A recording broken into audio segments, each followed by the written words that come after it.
Hiya, so just going to talk to you today about shims and why we use them and when we use them.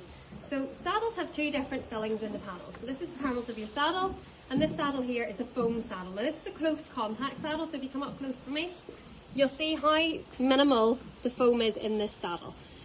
Now, when it comes to shims, the reason we use shims is a matter of, well, there's a couple of reasons.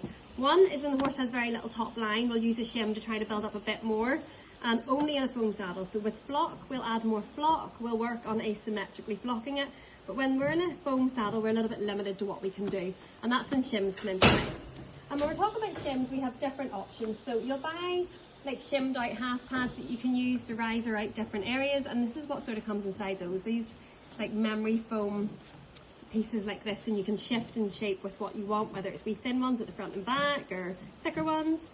And often when you shim out a saddle itself, it's to save you having to use that half pad. So you've got your numna, you've got a half pad with shims in it, and then you've got your saddle. And that can create quite a lot of movement. We all know I'm not overly fussed on having layers because it's like sitting on a trifle. So sometimes if we know the horse needs to be shimmed out, so let's say for example the horse is well established in its way of going, we don't envisage it changing very much, it's already in an established work pattern and exercised regularly, and it's weak in one side of the, say, the trapezius. So let's say on the right hand side of the trapezius the horse is a bit weaker. The saddle will always fall into that trapezius and it'll shift a little bit, and when you walk behind your horse and you look at the line up over its back, you'll see the saddle constantly doing this, yeah? And that's because the front end of it falls into that weakness of the trapezius. In that case we can use a shim in the trapezius area in the left hand side, and that fills out that little gap so the saddle can ride evenly. So sometimes we'll do that. Alternatively, we'll counter girth. So we'll actually use the back two straps on the saddle on the left hand side and the front two on the right hand side to shim the saddle back and keep it straight. So without actually shimming it at all, we twist the saddle back, keeping it straight, creating a pocket of space in that trapezius area for the horse to rebuild the muscle and actually tone up.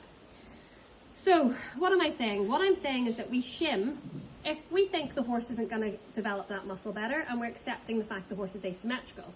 If we think we can build up that muscle and create and straighten out our horse and help them come straight in themselves, so let's say they're younger and still developing and changing work patterns all the time, then we won't shim.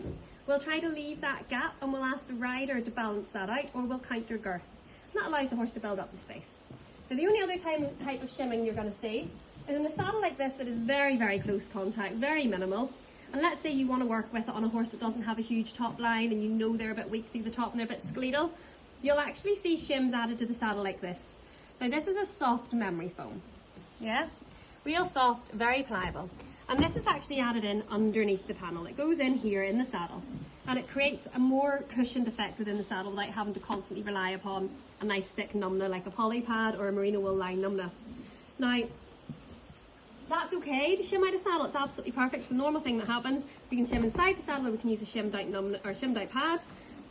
But with foam we will always ride a merino wool line numna. I'm really particular about it because foam doesn't let the sweat escape the same, and if your horse is a wee bit weak in the top line, you want a nice merino wool against the skin to allow the horse to build and release sweat all the time, which will let them build top line and help them develop well. Just to assist them with the fact that we're working in foam instead of flock. Hope that's been beneficial to you.